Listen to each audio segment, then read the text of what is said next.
Hello friends, मैं शुभम शर्मा स्वागत करता हूं आपके अपने YouTube channel for engineer solution के अंदर। दोस्तों, आज का जो वीडियो है वो बीटेक डिप्लोमा और आईटी तीनों के लिए है।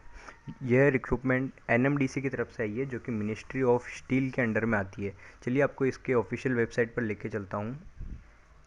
जैसा कि आप देख सकते हैं, ये एनएमडीसी की ऑफिशियल वेबसाइट है, जहाँ यहाँ पे मेंशन भी कर रखा है ministry of steel, government of India.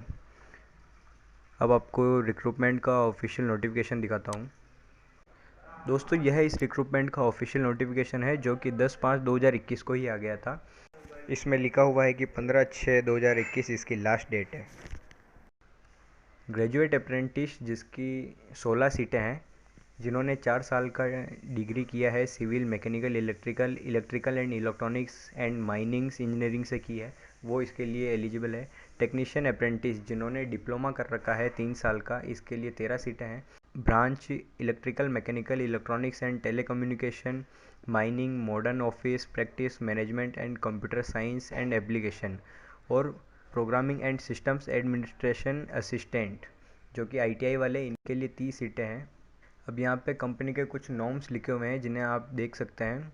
Candidate should passes a degree, diploma, ITI certificate from a recognised university, board of technical education, NCVT. Candidates who have complete 3 years after obtaining degree, diploma, ITI certificate are not eligible, calculated from the date of passing mentioned in the provisional degree, diploma, ITI certificate और degree, diploma, ITI certificate।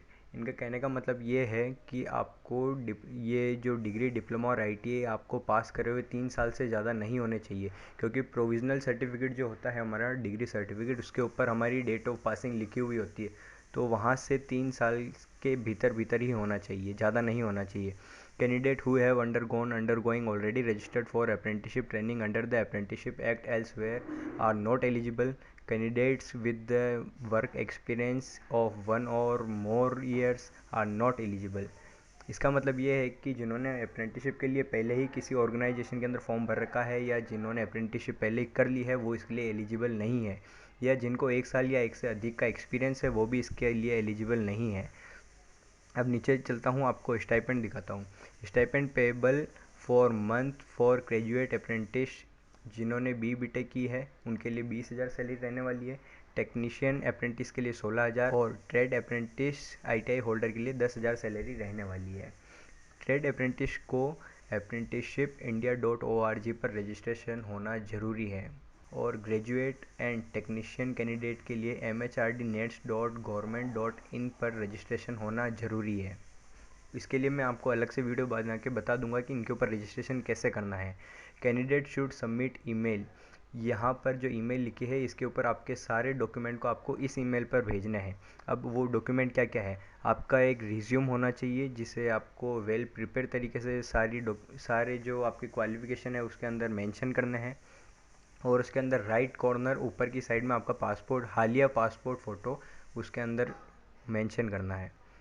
Registration number of apprenticeship portal, ITI वालों के लिए जो apprenticeship organisation की जो ID होगी उसके number mention करने हैं, और ग्रेजुएट और टेक्नीशियन के लिए जो एमएचआरडी नेट्स के थ्रू जो रजिस्ट्रेशन नंबर होगा वो इसके अंदर मेंशन करना है। एक एड्रेस प्रूफ होना चाहिए कम्युनिकेशन के लिए, ईमेल आईडी आपकी होनी चाहिए, मोबाइल नंबर आपके उसके अंदर मेंशन होने चाहिए, proof of date of birth भी इसके अंदर ज़रूरी है, एक एड्रेस प्रूफ ज़रूरी है, क्वालिफ़िकेशन एंड कास्ट सर्टिफिकेट, आप किस जाति से बिलोंग करते हैं और आपकी क्वालिफ़िकेशन ये भी उसके अंदर होने चाहिए, और फ़ोटो सारी स्कैन कॉपी ही होनी चाहिए। The marks obtain in degree, diploma, ITI all semester must be mention clearly. Degree, diploma और आईटीआई के अंदर जो भी आपको मार्क्स मिले हैं वो क्लियरली उसके अंदर मेंशन होने चाहिए।